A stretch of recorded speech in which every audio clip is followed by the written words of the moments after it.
Shalom. Selamat hari Minggu sidang jemaat yang terkasih dalam Tuhan Yesus. Tuhan Yesus begitu baik pada kita. Baik Anda di gereja maupun yang ada di rumah. Sungguh kita boleh datang mengucap syukur ketika kita diberikan kesehatan yang baik dan diizinkan untuk masuk dan ibadah raya hari ini. Mari kita mempersiapkan diri kita untuk beribadah dengan saat teduh.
Firman-Mu ya Tuhan. Biarlah kami ya Tuhan hadir di hadapan-Mu. Saat ku menyembah-Mu, Roh-Mu bekerja. Saat ku memuji-Mu, Kau bertata di atas pujian, ku angkat hatiku, ku pandang kekudusan-Mu.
Jemaat yang dikasihi Tuhan, saya mengundang kita untuk bangkit berdiri. Allah itu adalah roh yang mungkin kita tidak dapat melihatnya, namun dengan hati kita, dengan perasaan kita, kita boleh merasakan kehadiran Allah di dalam ibadah kita, di dalam kehidupan kita. Oleh karena itu saya mengajak kita semua, baik yang ada di ruangan ibadah ini maupun yang ada di rumah, marilah kita sungguh-sungguh datang kepada Tuhan dan sungguh-sungguh menyadari bahwa Ia hadir dalam ibadah kita, baik di ruangan ini maupun di rumah kita masing-masing. Dengarkanlah panggilan ibadah yang terambil dari Mazmur 117 ayat 1 sampai ayatnya yang kedua. Pujilah Tuhan, hai segala bangsa, megahkanlah Dia, hai segala suku bangsa, sebab kasih-Nya hebat atas kita, dan kesetiaan Tuhan untuk selama-lamanya. Haleluya. Ibadah kita pada hari ini kita mulai dengan satu pengakuan, bahwa pertolongan kita adalah dalam nama Tuhan yang menjadikan langit dan bumi. Ibadah kita pada saat ini ditahbiskan dalam nama Allah Bapa, Putra dan Roh Kudus. Kasih karunia, rahmat dan damai sejahtera dari Allah Bapa kita dan Kristus Yesus Tuhan kita dan persekutuan Roh Kudus menyertai saudara. Amin. Pertolongan kita adalah dari Tuhan yang menjadikan langit dan bumi. Dan Dialah Tuhan yang begitu baik, sangat baik bagi kita. Bila kita datang ke hadapannya dengan memujikan, sebab Tuhan baik. Masuk gerbangnya, pujikan sebab Tuhan baik.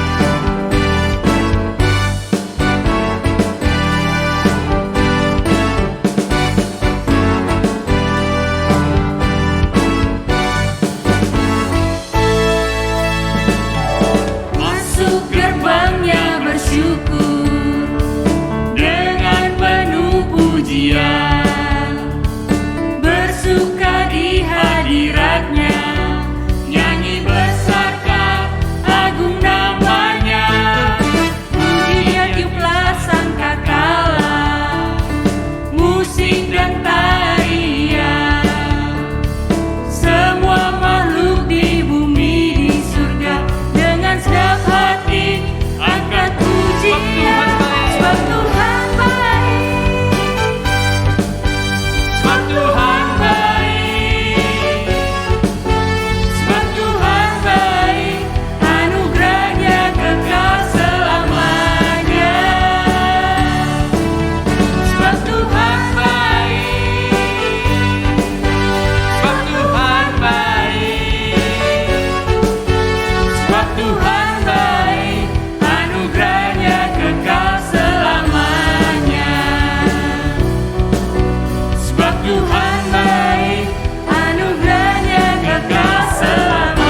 Masuk gerbangnya, berilah kita bersuka cita, bersyukur kepadanya. Hanya kepada Dia kita memujinya. Masuk gerbangnya dengan bersyukur.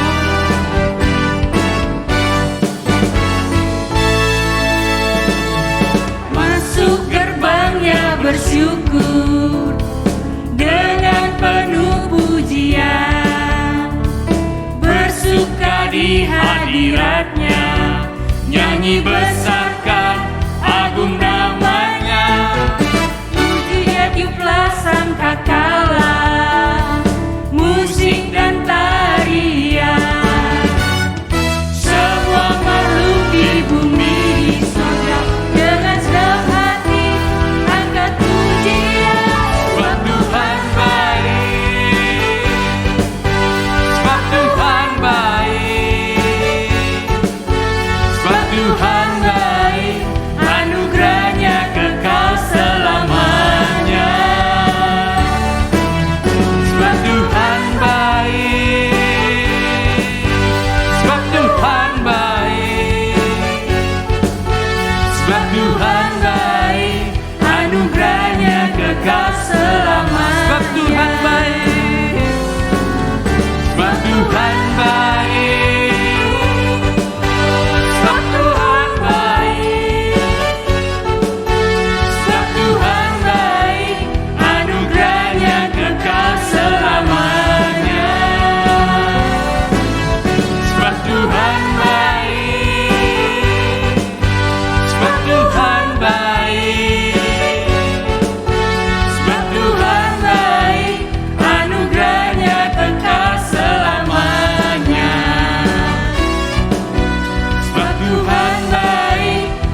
Jemaat Tuhan, silakan duduk.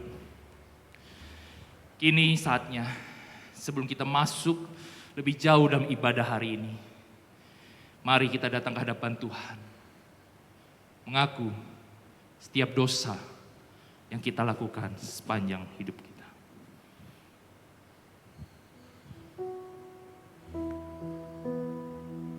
Mari saya mengajak kita semua, baik Bapak Ibu yang ada di ruangan ini maupun di rumah, kita datang ke hadapan Allah yang hadir di tengah-tengah kita. Ya Allah yang baik, anugerahnya kekal selamanya. Ia baik, bahkan yang terbaik sudah Ia berikan, pengorbanannya di kayu salib bagi dosa-dosa kita. Namun kebaikan Allah ini seringkali kita balas dengan berbagai dosa dan ketidaktaatan. Oleh karena itu saya memberi kesempatan kepada kita semua untuk merenungkan kebaikan Tuhan dan merenungkan kejahatan dan dosa-dosa kita. Baik itu melalui pikiran, perkataan maupun perbuatan kita. Mari tunduk berdoa dan mengakui di hadapannya.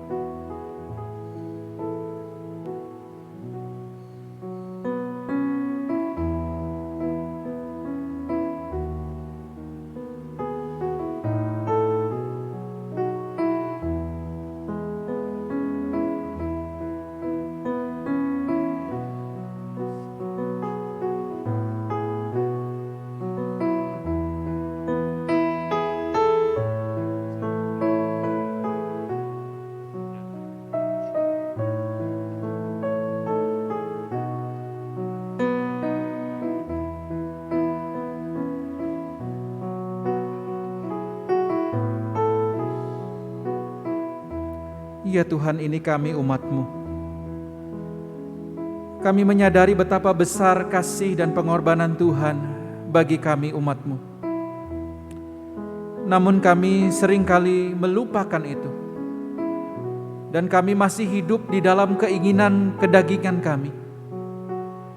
Di dalam perkataan kami seringkali kami lupa akan firman-Mu dan mengeluarkan perkataan-perkataan yang melukai hati sesama kami, melukai keluarga kami.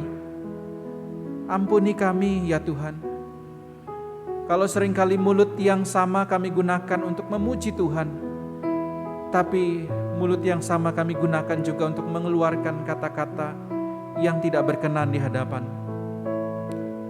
Ampuni kami ya Tuhan, kalau di dalam sikap dan perilaku kami sebagai orang percaya, seringkali kami tidak menjadi saksi di hadapan Tuhan. Kami tidak ada bedanya dengan orang-orang yang belum mengenal Tuhan.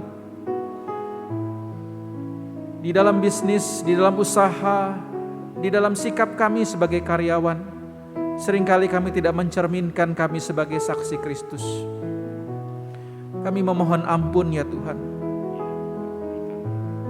Ampuni kami juga di dalam keluarga. Mungkin kami sebagai seorang ayah, sebagai seorang istri, sebagai seorang ibu rumah tangga, sebagai seorang suami, sebagai anak-anak, kami tidak menjalankan peran kami sebagaimana yang Tuhan kehendaki. Ampuni kami ya Tuhan. Ampuni kami bahkan mungkin sebagai umat Tuhan, sebagai pelayan Tuhan, kami tidak bersungguh-sungguh di dalam hidup kami melayani Tuhan, di dalam hidup beribadah kami kepada Tuhan. Ya Tuhan, di bawah kaki salib-Mu, kami mau tunduk, menyadari dosa kami, dan memohon ampun di hadapan-Mu. Inilah doa pengakuan dosa kami. Dalam nama Tuhan Yesus kami sudah berdoa. Amin. Puji syukur untuk anugerah-Nya yang telah mengampuni dosa-dosa kita. Dan dengarkanlah berita anugerah bagi kita semua yang telah dengan sungguh-sungguh mengakui dosa kita dan rindu untuk Tuhan terus mengubah hidup kita. Yesaya 44 ayat 22.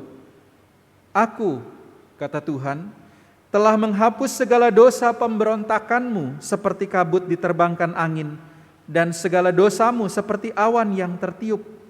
Kembalilah kepadaku, sebab aku telah menebus engkau. Sebagaimana kita telah mendengarkan berita anugerah bahwa Tuhanlah yang datang untuk menebus dosa kita.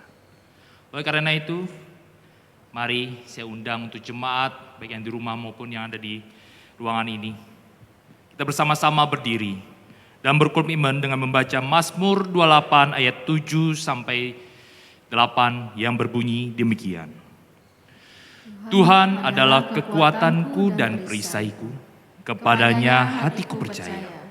Aku tertolong sebab itu beria-ria hatiku, dan dengan nyanyianku aku bersyukur kepadanya. Tuhan adalah kekuatan umatnya dan benteng keselamatan bagi orang yang diurapinya. Jemaat Tuhan, silakan duduk. Sebagai murid Kristus, sebagai umatnya, kita pasti rindu mendengarkan firman Tuhan. Seperti rusa yang merindukan air. Demikian hati kita rindu mendengar Tuhan berbicara melalui hamba-Nya. Oleh karena itu, mari kita pujikan kepada Tuhan seperti rusa merindukan air.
Kita bersama-sama berdiri. Kita katakan kepada Tuhan seperti rusa merindukan air. Begitulah jiwa kami ya Tuhan. Seperti rusa merindukan air, begitulah jiwa merindukan Engkau. Ku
Mari kita berdoa.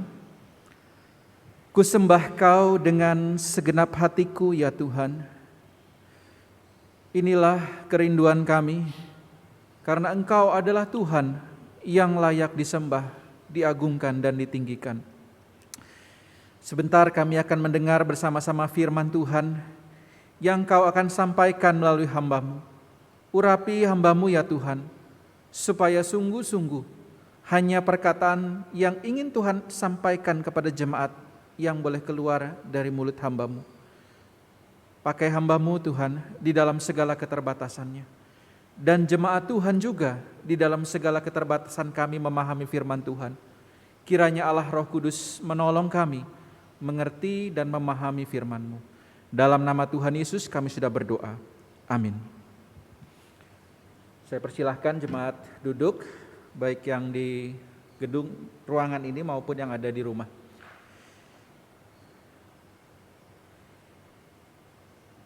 Shalom saudara. Agak susah ya bicara pakai masker. Bukan hanya saudara ya, saya juga. Nah saudara, sudah mungkin 2 tahun ya kita mengalami kondisi seperti ini.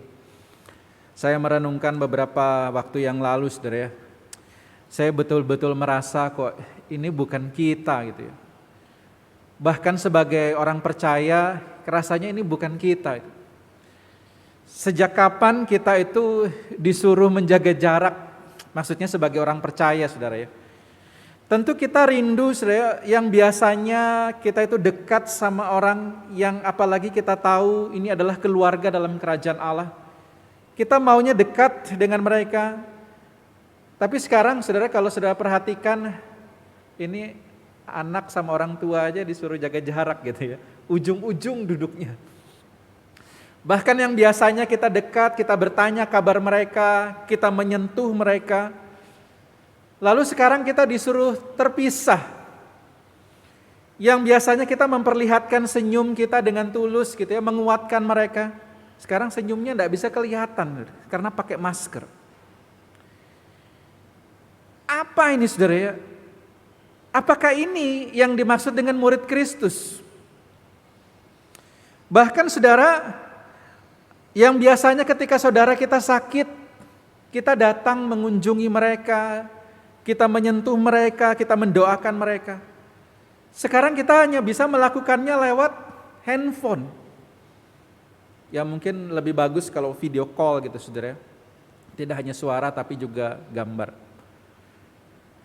Bahkan saudara ketika kita mau persekutuan yang biasanya kita bisa bersama-sama dalam satu ruangan berkumpul.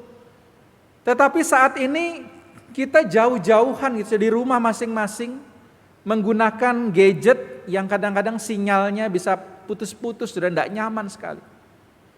Lalu kita mulai bertanya-tanya saudara, apakah ini ibadah Kristen? Apakah ini persekutuan Kristen? Kok rasanya ini bukan? Masa ada ibadah kayak gitu? Orang disuruh jauh-jauhan, mau salaman tidak boleh. Atau harus menggunakan gadget saudara. Kita mulai bertanya-tanya, inikah persekutuan Kristen? Inikah ibadah Kristen? Atau inikah memang seharusnya sikap orang Kristen? Namun saudara, hari ini saya mengajak saudara memahami bahwa semua yang kita lakukan hari ini itu memang bukan kita saudara. Tetapi sementara kita harus melakukannya. Oleh karena saudara alasan yang terpenting ini. Karena kita mengasihi sesama kita. Saudara, gereja mana saudara, hamba Tuhan mana atau pengurus gereja mana yang tidak ingin si jemaatnya itu hadir semua saudara. Sama-sama hadir beribadah. Hamba Tuhan mana sih saudara atau pengurus gereja mana yang tega melihat jemaatnya itu datang ke gereja tapi tidak boleh bertegur sapa. Tidak boleh dekat-dekatan. Saudara, sebenarnya kami pun tidak mau seperti itu saudara. Tetapi saudara, kita harus melakukan itu. Karena kita mengasihi saudara. Bahkan hari ini kalau ada lansia yang mungkin usianya di atas 60 lalu bertanya, saya pengen ibadah tapi tidak bisa bagaimana? Saudara, kami pun sebenarnya ingin Bapak, Ibu, Saudara, bahkan yang lansia, yang anak-anak, semua itu bisa hadir di dalam gedung gereja ini. Makanya ada ibadah onsite, saudara. Tetapi kami harus membatasi usia, membatasi jumlah, bukan karena kami ingin mempersulit saudara, bukan karena kami tidak ingin saudara hadir, tapi karena kami mengasihi Bapak Ibu Saudara.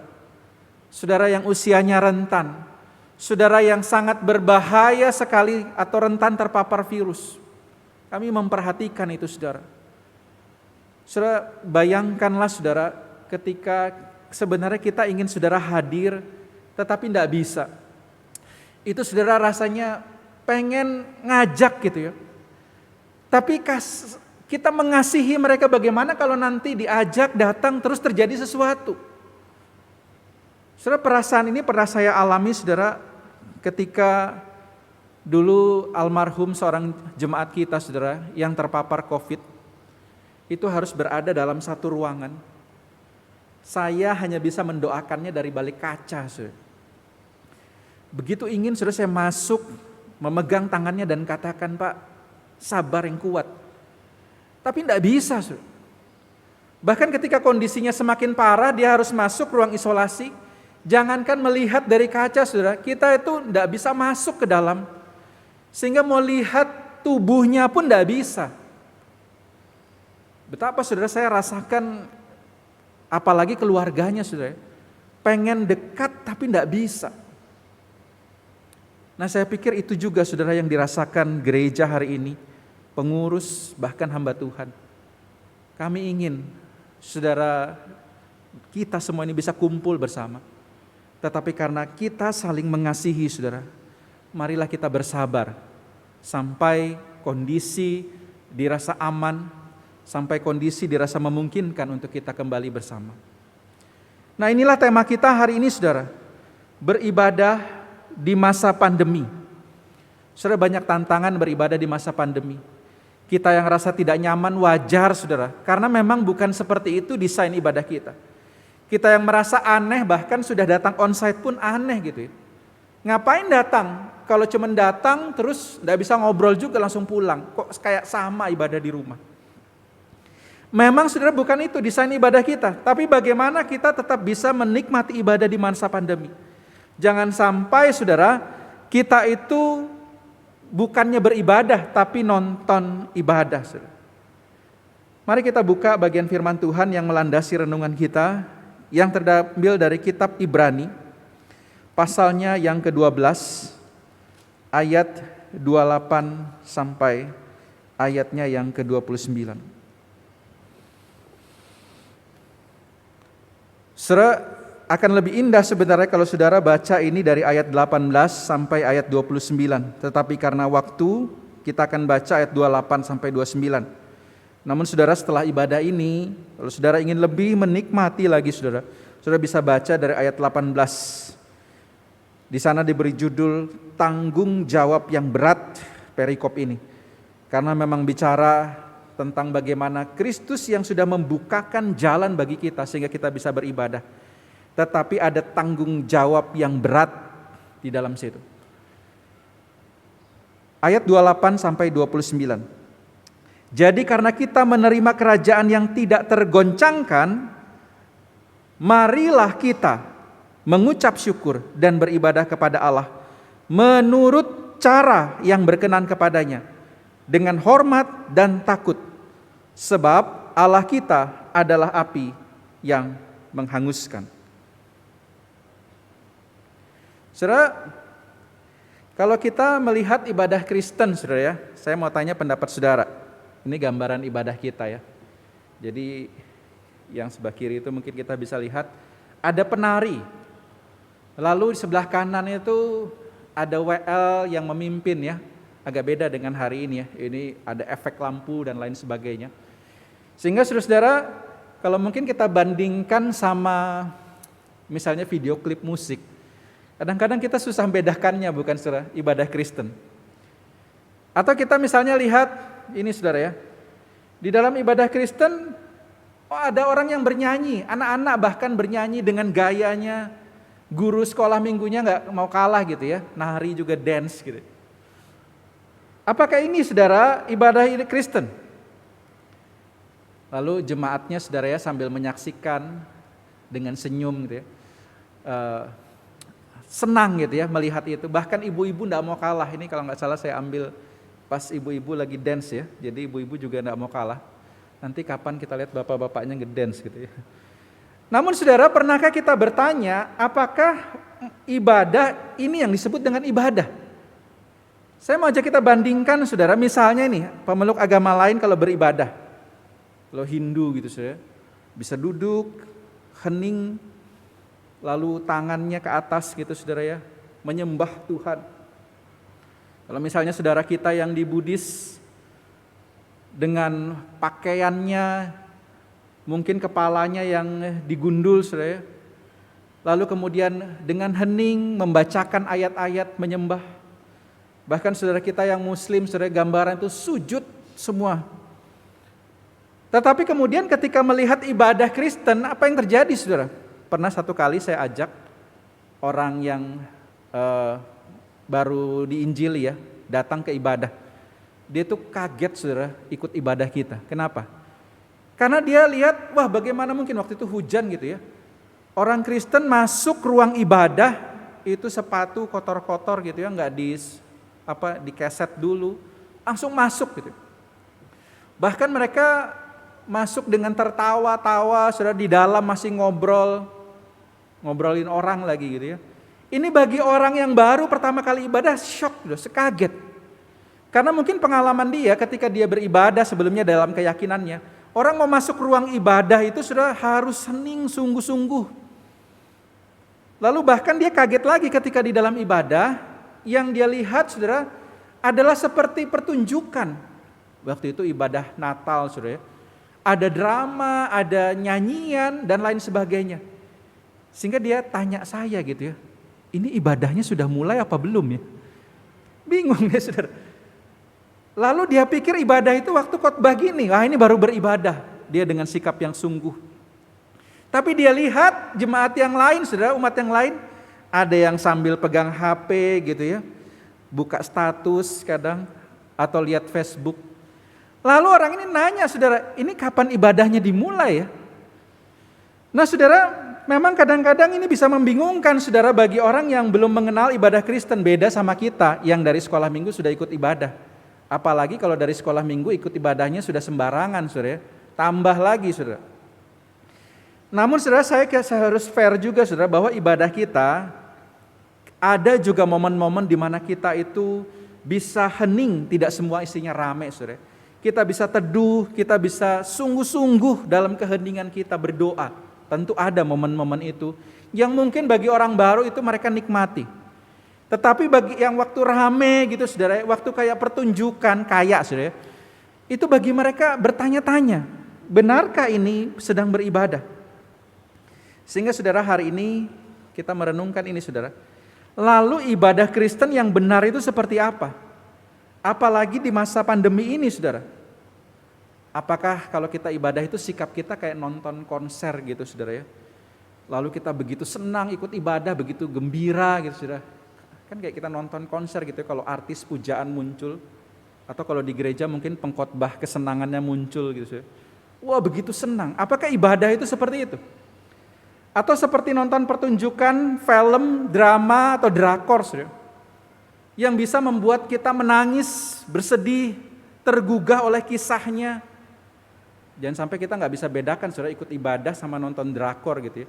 Ibadah juga bisa membawa kesedihan kita, menggugah emosi kita. Tapi jangan sampai kita tidak bisa bedakan saudara, kita ini sedang nonton drama atau beribadah. Apakah seperti nonton bola saudara ibadah itu? Kita saksikan ibadah dari awal sampai akhir. Wah ini nyanyiannya nggak pas ini. Waduh ini khotbahnya bikin ngantuk ini.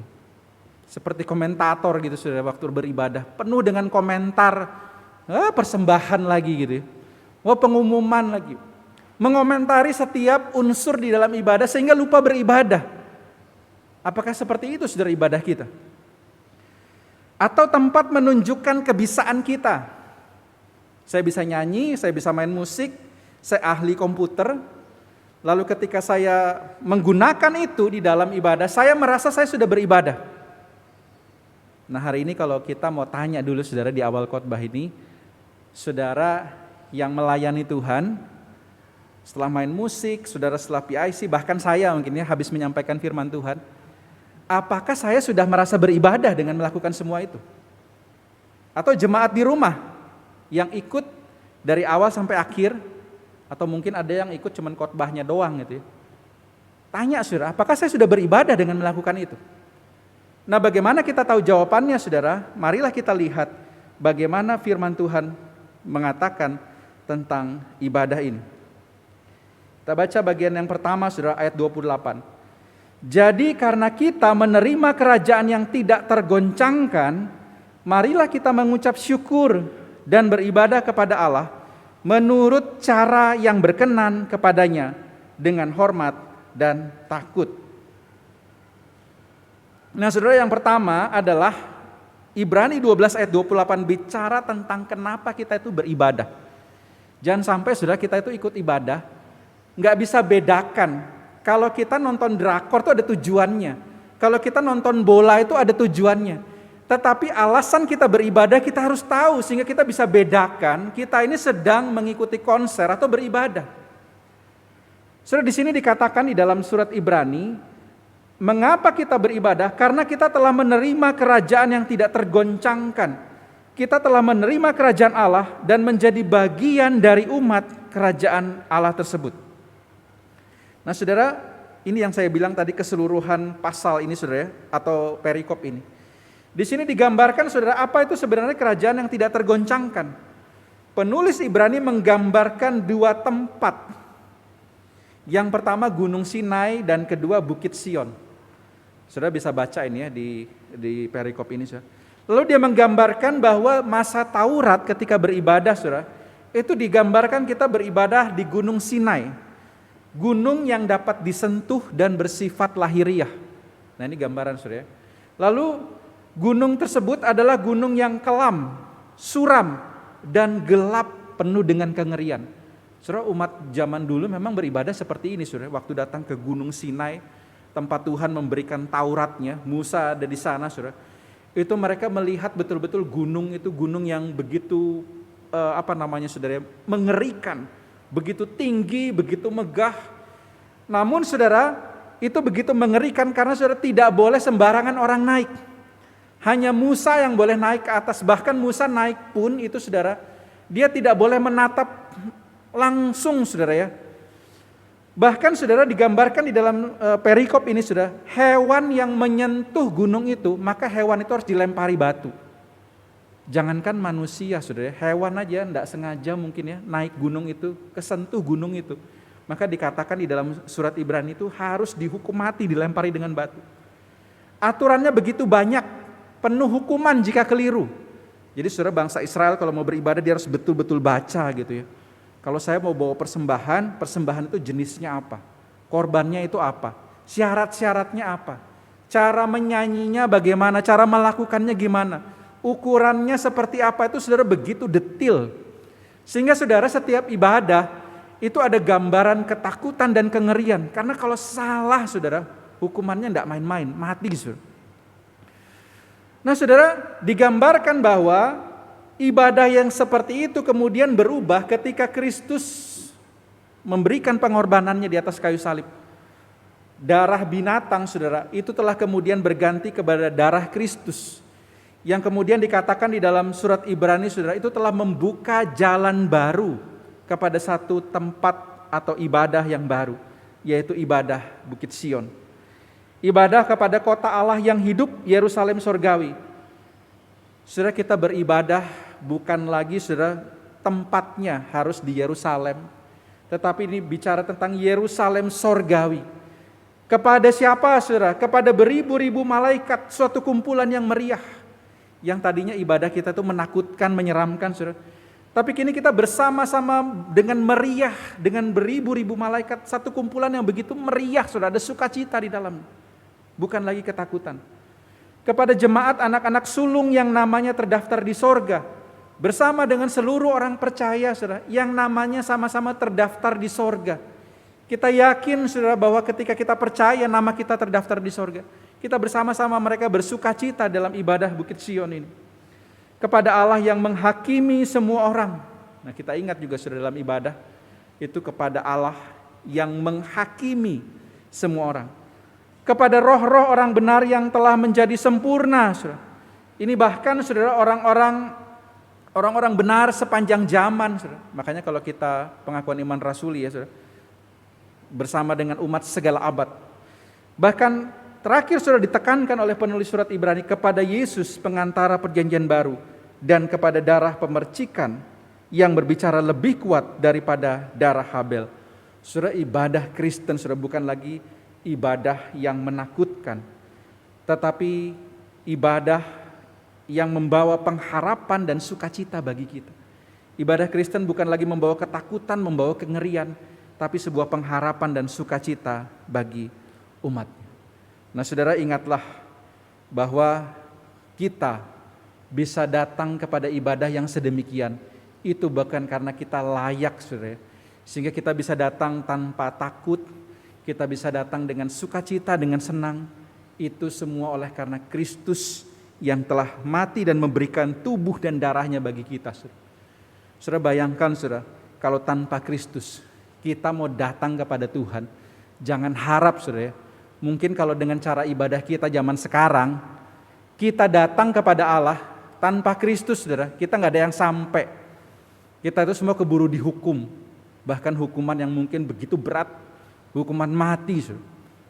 Karena sikap kita, karena cara-cara kita beribadah.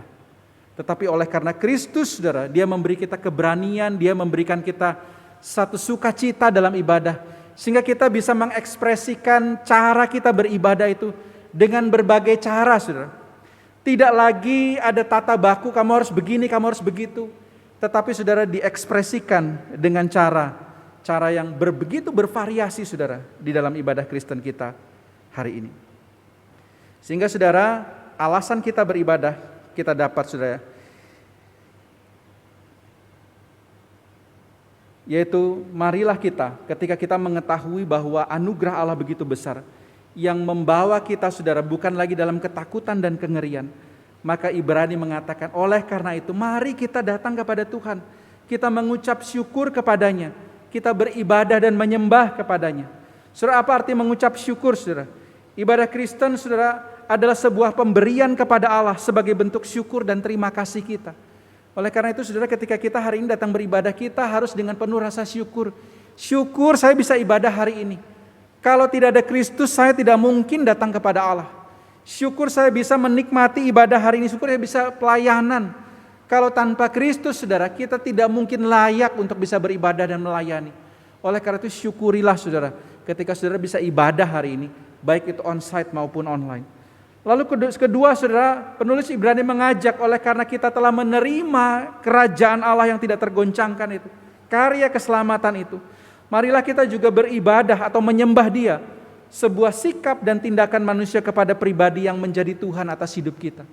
Ingatlah saudara bahwa ibadah itu bicara tentang sikap kita kepada pribadi yang kita sembah yaitu Tuhan. Ibadah bukan untuk kita saudara, ibadah itu untuk Tuhan. Seringkali orang saudara salah dan merasa bahwa ibadah itu seharusnya menyenangkan saya. Tetapi saudara, ibadah sebenarnya adalah sikap dan tindakan manusia untuk menyenangkan hati Tuhan, untuk memuliakan nama Tuhan. Saudara, namun bagaimana cara kita menyenangkan Tuhan, memuliakan Tuhan? Bagaimana kita mengucap syukur dan menyembah Tuhan dalam ibadah?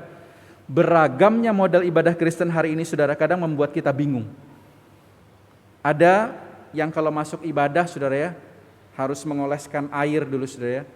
Tanda bahwa dosa-dosa dia akui di hadapan Tuhan. Lalu ketika mau duduk dia harus sujud dan membentuk tanda salib saudara. Ini dilakukan saudara kita yang Katolik saudara. Apakah dengan cara begitu baru kita bisa beribadah saudara? Ada yang beribadah saudara, gambaran gereja Protestan misalnya saudara ya, itu duduk dengan tenang, diam semua, lalu mengikuti arahan berdiri duduk seperti kita saudara. Atau bahkan ada yang sangat fleksibel saudara ya, sebelah kiri itu saudara, ibadah saudara-saudara kita gereja karismatik yang begitu ramai bahkan bisa melompat-lompat saudara dalam ibadah. Apakah ini sebuah ibadah saudara yang memuliakan nama Tuhan? Nah saudara, beragamnya model ibadah Kristen saudara, sebenarnya bukan masalah, karena tadi saya bilang ya, tata caranya itu tidak dibakukan di dalam Alkitab. Sehingga saudara kita jangan keburu menghakimi, wah ini ibadah yang kacau, ini ibadah yang sesat ini saudara ya. Kita harus memahami bahwa ibadah memang bukan membawa ketakutan dan kengerian, tapi tidak juga bisa dilakukan dengan sesuka hati.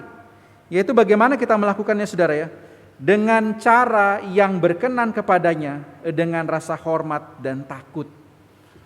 Saudara, bukan masalah kita boleh enggak angkat tangan gitu ya. Kita boleh enggak maksudnya lompat-lompat di dalam ibadah.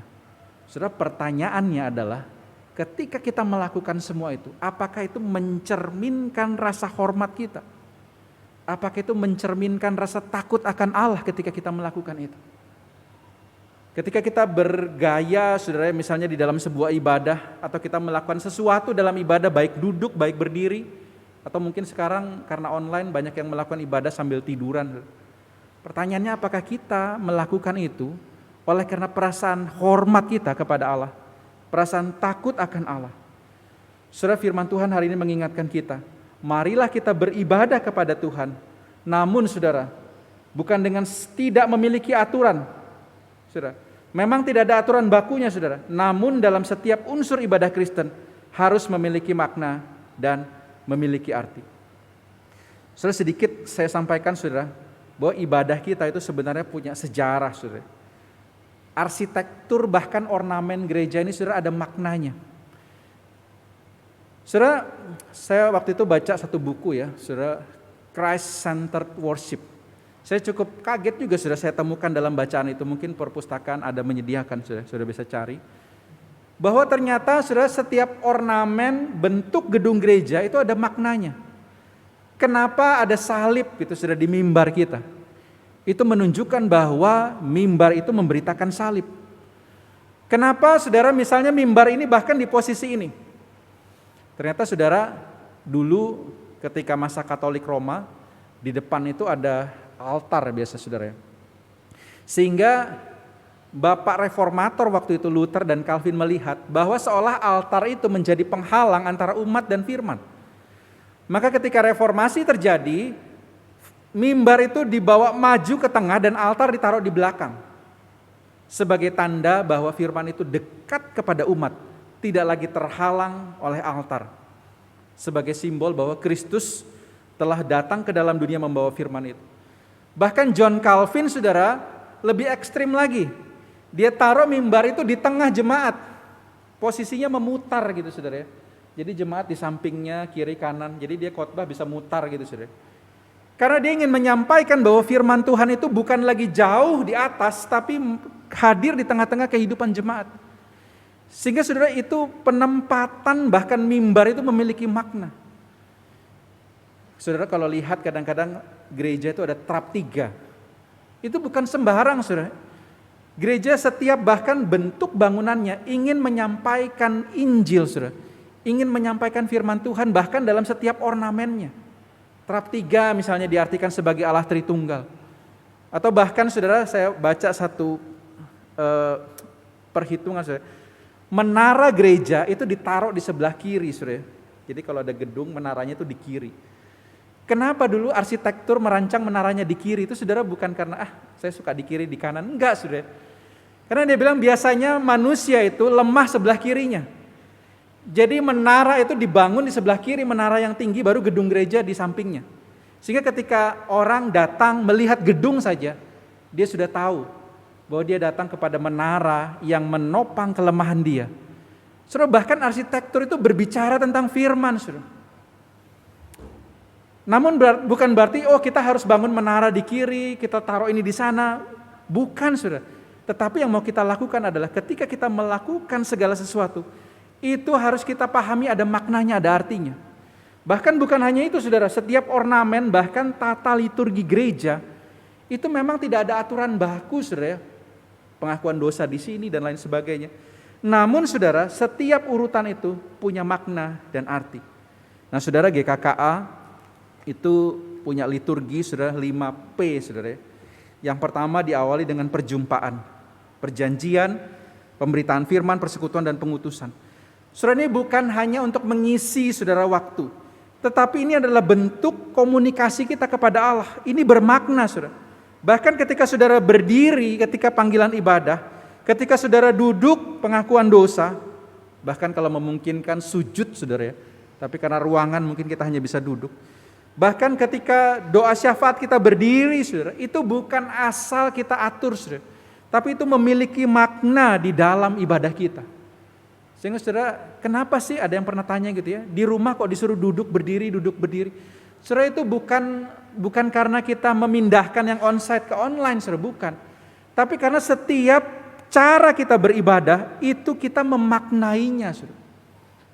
Kenapa harus ada pengakuan dosa? Kenapa ada ruang persekutuan? Ini adalah bentuk komunikasi kita di dalam ibadah. Ibadah itu adalah sebuah dialog, saudara. Sehingga saudara, ketika kita mengikuti ibadah, ikutilah dengan komplit, saudara. Ibadah itu bukan hanya ruang pemberitaan firman, tetapi sejak perjumpaan kita, perjanjian kita, bahkan persekutuan sampai pengutusan, itulah ibadah kita, saudara.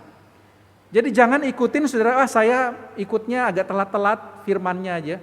Atau kalau bisa firman Tuhan, terus sama doa berkatnya. Karena saya hanya pengen dengar firman Tuhan dan doa berkat misalnya, saudara. Saudara, itu bukanlah ibadah yang lengkap, saudara. Ibadah itu saudara ikut dari awal sampai akhir. Karena di dalam unsur-unsur itu ada makna, saudara, yang menyatakan penyembahan kita kepada Allah. Saudara, kita tidak bisa kemudian karena tidak diatur gitu ya. Ya sudah, ibadah itu firman Tuhan saja. Ya mungkin saudara dalam konteks-konteks tertentu yang waktunya tidak banyak, mungkin sangat sederhana.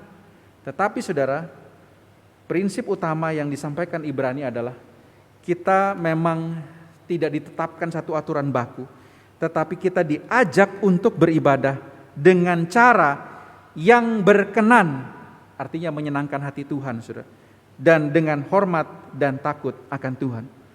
Saudara, cara yang berkenan itu bahasa aslinya eurasteos, saudara, yaitu membuat hati yang dilayani atau Tuhan itu senang. Seperti misalnya seorang raja, lalu kemudian ada rakyatnya atau yang buat acara itu sudah menunjukkan apa yang dia bisa lakukan di bawah gitu, saudara. Sehingga raja melihat itu senang. Saudara, sehingga ketika kita ibadah itu, saudara, kita harus terus bertanya-tanya, apakah sikap saya ini menyenangkan hati Tuhan? Apakah sikap saya ini membuat Tuhan itu puas dengan cara-cara saya beribadah? Dan saudara, di sana kemudian lebih diperjelas, yaitu dengan hormat dan takut. Saudara, hormat dari bahasa aslinya aidos berarti sebuah penghargaan kepada pribadi yang dilayani. Kita sadar betul siapa yang kita layani, kita menghargai dia. Bukan kita menghargai manusia, saudara, tapi kita menghargai Allah yang kita layani. Lalu kemudian kata takut, saudara, berasal dari kata eulebeia, saudara, yang biasanya digunakan dalam konteks takut akan Tuhan, yang berarti sikap memperhatikan setiap tindakan kita, mempersiapkan setiap diri kita, saudara.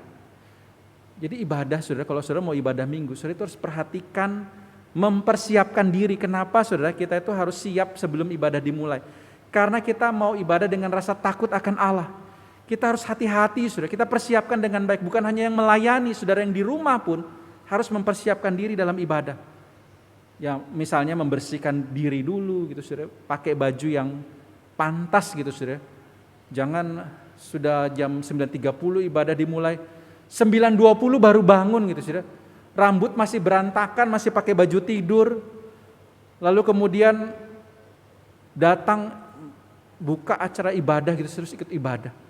Saudara, kalau kita menghormati Tuhan dan takut akan Allah, persiapkan diri kita sebelum ibadah dimulai. Itulah, saudara, cara yang berkenan kepadanya. Saudara, bagaimana dengan ibadah online kita hari ini, saudara? Di rumah banyak gangguan, banyak interupsi, banyak godaan. Seharusnya, saudara, memang ibadah itu di gedung gereja. Namun, saudara, dalam kondisi tertentu, yaitu khususnya kondisi hari ini, kita memang dimungkinkan untuk tidak ibadah di gedung gereja.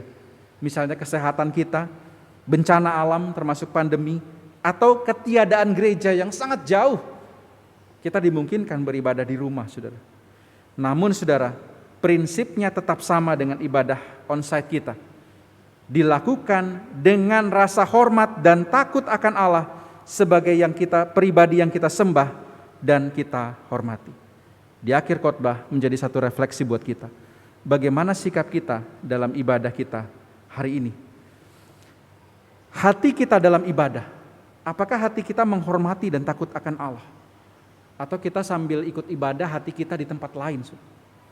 Sikap tubuh kita, apakah sikap tubuh yang menghormati dan takut akan Allah? Ketika kita beribadah, apakah kita sambil sekarang bilang itu bisa santai, apalagi di rumah nggak ada yang lihat gitu ya. Bisa sambil tidur-tiduran, kaki diangkat atau bahkan ada yang sambil makan mungkin. Syukur-syukur nggak ada yang sambil mandi ibadah di kamar mandi. Wah, apakah itu sikap yang mencerminkan hormat dan takut akan Allah? Bagaimana ucapan kita dalam ibadah? Apakah ucapan kita menghormati dan takut akan Allah ketika kita bernyanyi? Kita bernyanyi dengan kesungguhan hati, ataukah kita hanya asal saja, saudara? Saudara, sehingga ketika kita ditanyakan, saudara, sudahkah kita beribadah hari ini? Maka tanyakan pertanyaan-pertanyaan ini, saudara. Karena seringkali, saudara, bahkan orang yang ibadah di gedung gereja pun tidak menunjukkan sikap-sikap seperti ini, saudara. Dan firman Tuhan hari ini akan saya tutup sebagai bagian terakhir dari ayat 29. Satu pengingat akan kita, saudara. Sebab Allah kita adalah api yang menghanguskan. Saudara, ibadah kita di masa pandemi menjadi satu pertanyaan bagi kita. Sudahkah saya dan keluarga beribadah hari ini?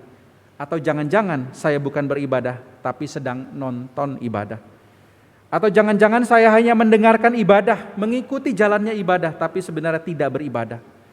Sudahkah saya beribadah hari ini adalah ketika saya dan keluarga saya beribadah menurut cara yang berkenan kepadanya, dengan rasa hormat dan takut dalam sikap hati, perbuatan kita sepanjang jalannya ibadah yang saya jalani dan keluarga saya jalani.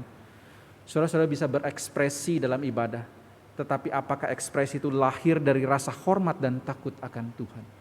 Marilah kita, saudara, beribadah dengan cara yang berkenan kepada Tuhan. Dan nikmatilah, saudara, setiap unsur ibadah itu. Sebagaimana kita rindu tadi dikatakan mempersembahkan kepada Tuhan yang terbaik untuk kemuliaan namanya. Mari kita tunduk kepala, kita berdoa. Tuhan, terima kasih untuk ibadah hari ini. Karena tanpa anugerah Tuhan karya Kristus, kami tidak mungkin dapat datang kepada Allah yang kudus, yang seperti api yang membakar dan menghanguskan.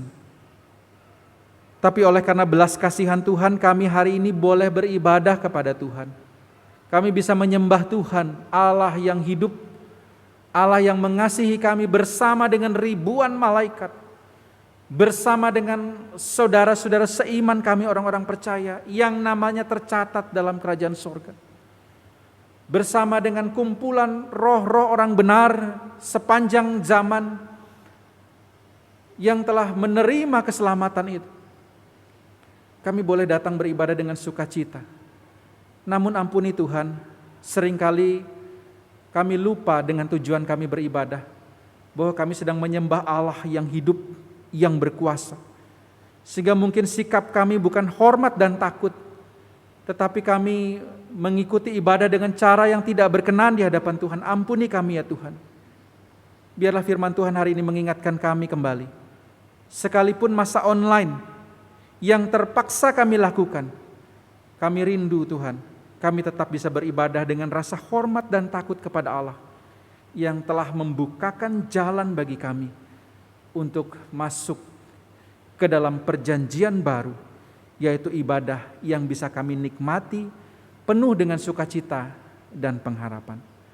Ini doa kami, dalam nama Tuhan Yesus kami sudah berdoa. Amin. Tuhan berkati. Sidang jemaat yang terkasih dalam Tuhan Yesus,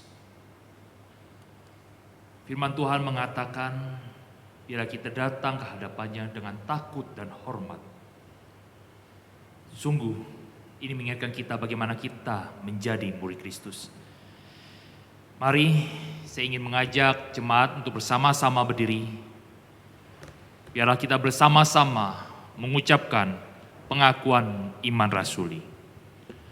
Aku percaya kepada Allah, Bapa yang Maha Kuasa, Khalik langit dan bumi, dan kepada Yesus Kristus, Anaknya yang tunggal Tuhan kita, yang didung daripada Roh Kudus, lahir dari anak darah Maria, yang menderita sengsara di bawah pemerintahan Pontius Pilatus, disalibkan, mati dan dikuburkan, turun ke dalam kerajaan maut. Pada hari yang ketiga, bangkit pula dari antara orang mati, naik ke surga, duduk sebelah kanan Allah, Bapa yang Maha Kuasa. Dan dari sana Ia akan datang untuk menghakimi orang yang hidup dan yang mati. Aku percaya kepada Roh Kudus, gereja yang kudus dan persekutuan orang kudus, pengampunan dosa, kebangkitan orang mati, dan hidup yang kekal. Amin. Jemaat Tuhan, silakan duduk.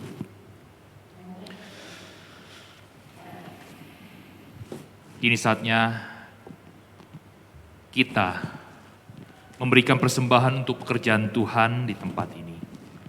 Di mana persembahan dapat diberikan melalui transfer BCA atau Danamon, atau dapat juga menggunakan QR dengan menggunakan aplikasi online, atau dengan men-scan kode QR yang tersedia di layar Anda, atau melalui warta online yang diberitakan melalui WA. Sebelum kita membawa persembahan kita, saya akan membacakan firman Tuhan yang terambil dalam Mazmur 54 ayat 8 yang berbunyi demikian. Dengan rela hati, aku akan mempersembahkan korban kepadamu, bersyukur sebab nama-Mu baik ya Tuhan.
Mari kita bawa persembahan kita kepada Tuhan, kita tunduk kepala dan kita berdoa.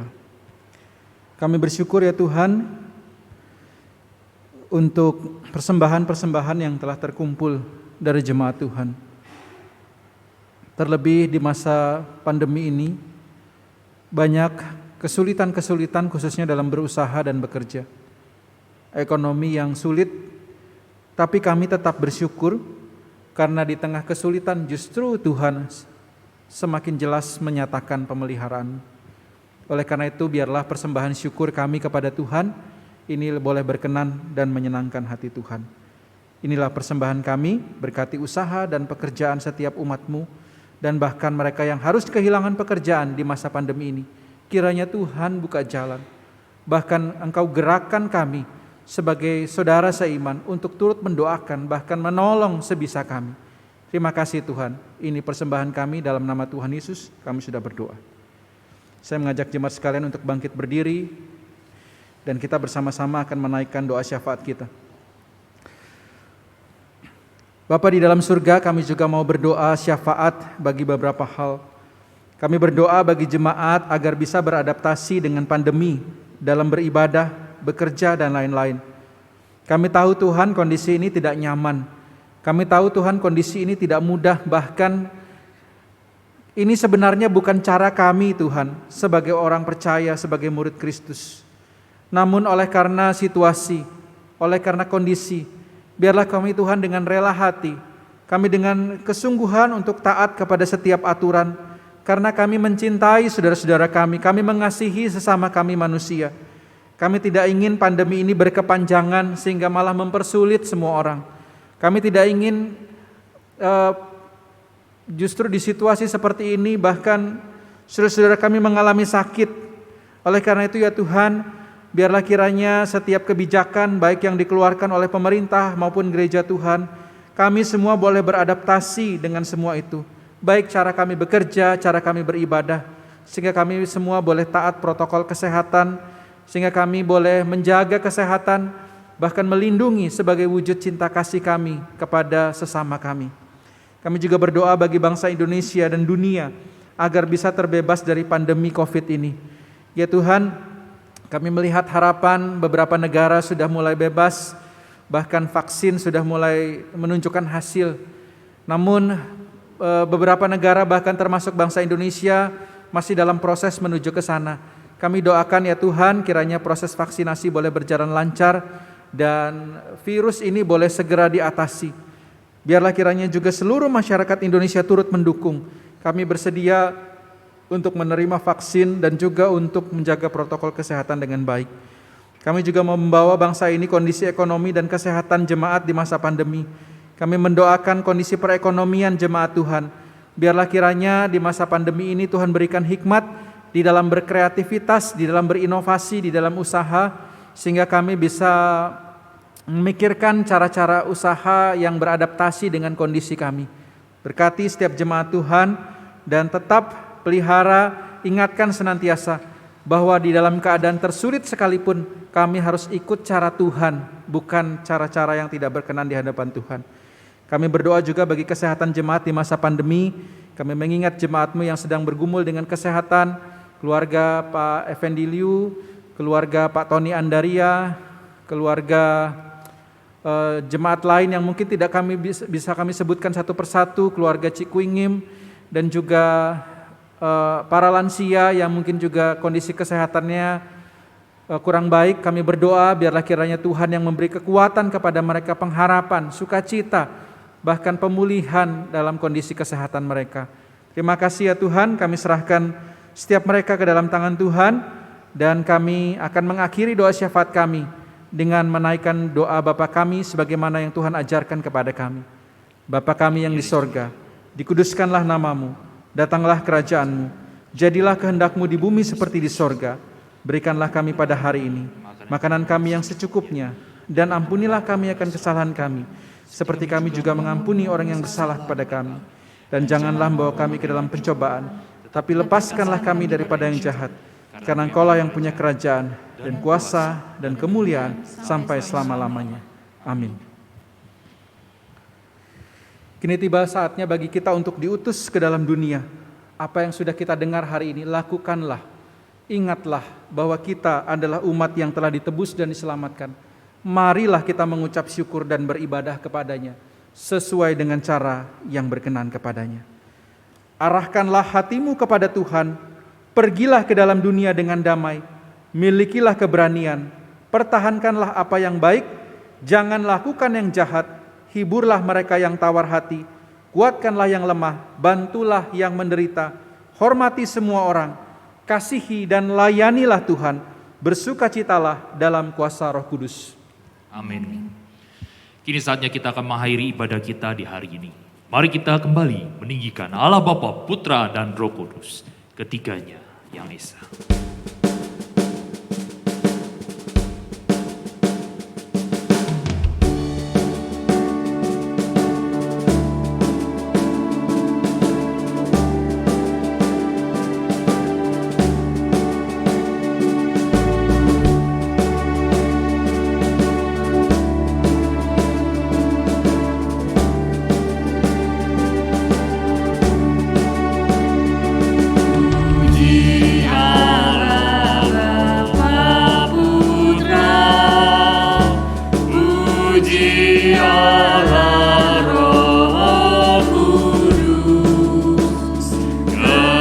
Tinggalnya yang esa, pohon selamat sumber berkah.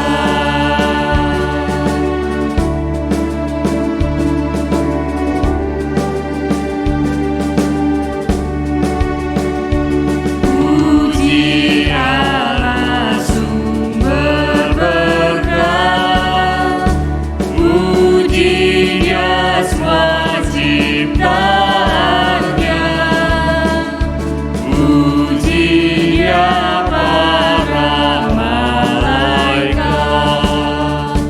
Bapa, Putra, dan Roh Kudus. Puji Allah yang selamatkan saya. Puji Allah yang selamatkan saya. Puji Allah, puji Dia atas berkat-Nya. Puji Allah yang selamatkan saya. Puji Allah, puji Dia atas berkat-Nya.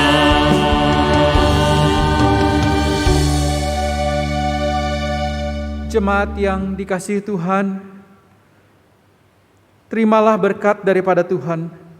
Tuhan memberkati kita dan melindungi kita. Tuhan menyinari kita dengan wajah-Nya dan memberi kita kasih karunia. Tuhan menghadapkan wajah-Nya kepada kita dan memberi kita damai sejahtera. Amin.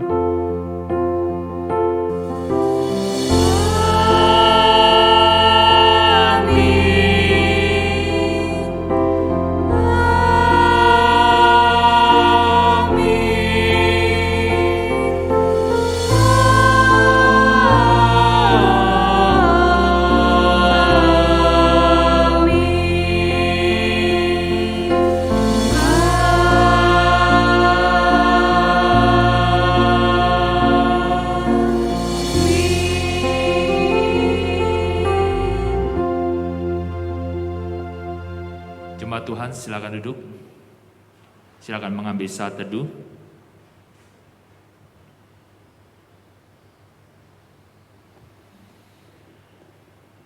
Dan selanjutnya mari kita menyimak warta lisan yang akan disampaikan oleh Evangelis Wahyudi. Puji syukur kepada Tuhan untuk ibadah yang sudah selesai pada hari ini. Kiranya semua jemaat boleh sungguh-sungguh telah beribadah pada hari ini, yaitu dengan cara yang berkenan dan menyenangkan hati Tuhan. Sudah beberapa hal yang menjadi poin penting untuk saya wartakan. Yang pertama adalah mulai bulan Juli 2021 ini, gereja akan membuka kegiatan ibadah raya Minggu secara onsite di dalam gedung gereja. Memang sebelumnya sudah buka ya, tapi ada kenaikan ya. Berdasarkan pertimbangan, kami rindu saudara bisa hadir dengan protokol kesehatan yang kami ketat saudara ya, sehingga pelan-pelan kami mulai buka kalau kami rasa aman.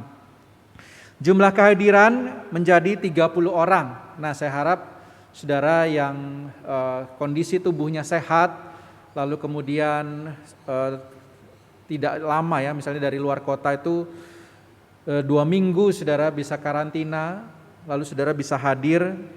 Kami sangat senang sekali saudara ya.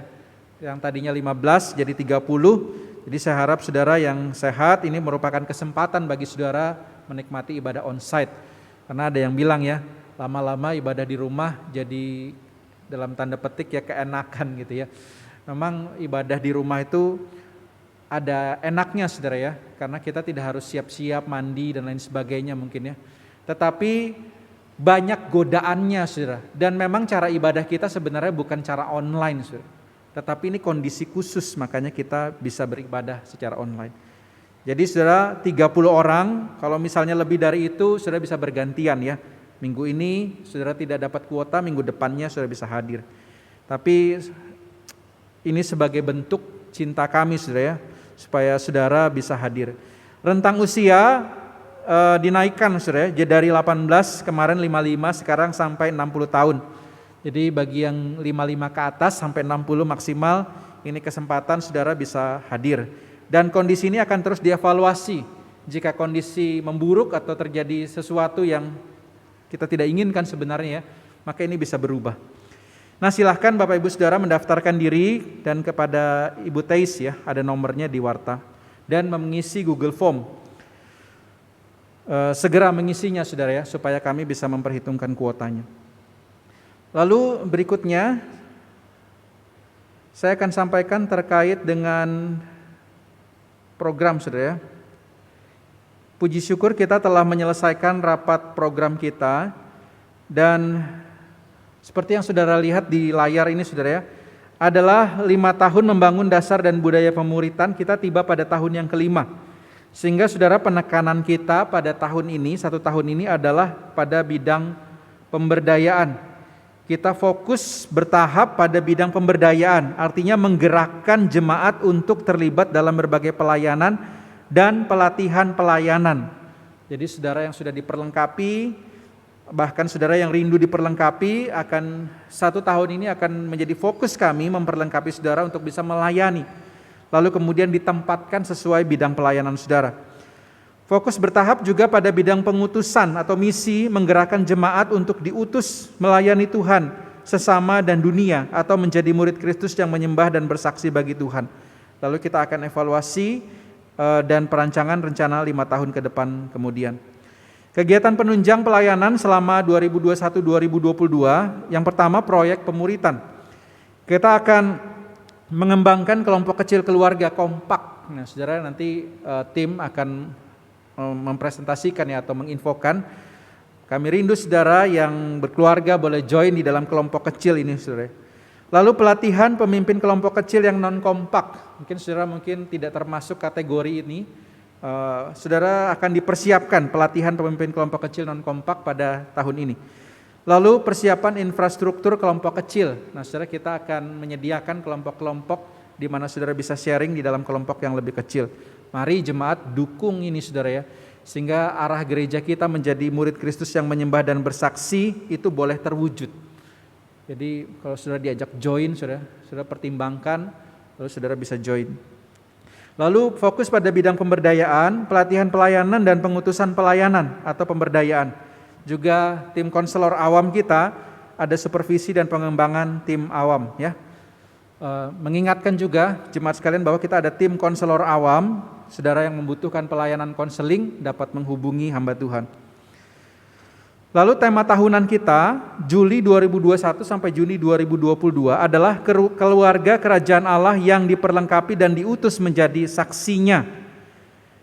Nah saudara, ini berarti kita rindu memperlengkapi jemaat dalam melayani di berbagai bidang pelayanan, termasuk di dalamnya memberikan pemahaman dan mengenali talenta dalam melayani. Lalu yang kedua, mengutus jemaat dalam melayani di berbagai bidang pelayanan, termasuk di dalamnya menempatkan jemaat dalam bidang pelayanan yang tepat.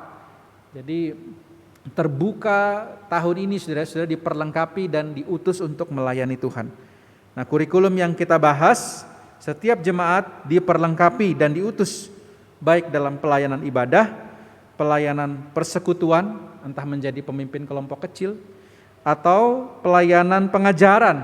Mungkin saudara bisa membagikan keahlian saudara, atau dalam pelayanan pemberdayaan jemaat, bisa melatih sesama jemaat dan diutus di dalam pelayanan misi dan penginjilan. Saudara, tahun ini kiranya kita bisa melengkapi dan mengutus semua jemaat untuk boleh terlibat di dalam berbagai pelayanan kita kepada Tuhan. Saudara, saya ada satu tambahan saudara ya, mengingat kondisi bangsa Indonesia hari ini khususnya varian virus Delta yang lebih menular saudara ya. Jadi sekarang itu kalau masker 3 play kita ini saudara, itu kalau varian Delta itu bisa tembus.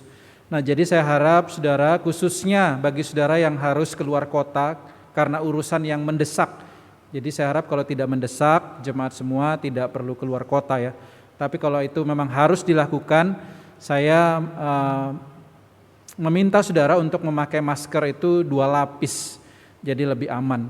Dan bahkan kita yang di Banjarmasin, saya ada baca info juga ya, varian Delta sudah ada. Jadi mari kita lebih berhati-hati dan menjaga diri. Kalau bisa saudara, masker itu 2 lapis lebih aman, saudara. Memang sulit bernafas, tetapi seperti saya tadi katakan, kita mengasihi keluarga kita mengasihi orang lain, bahkan kita mengasihi diri kita juga. Mari kita menjaga protokol kesehatan ini dengan ketat, dengan baik, saudara.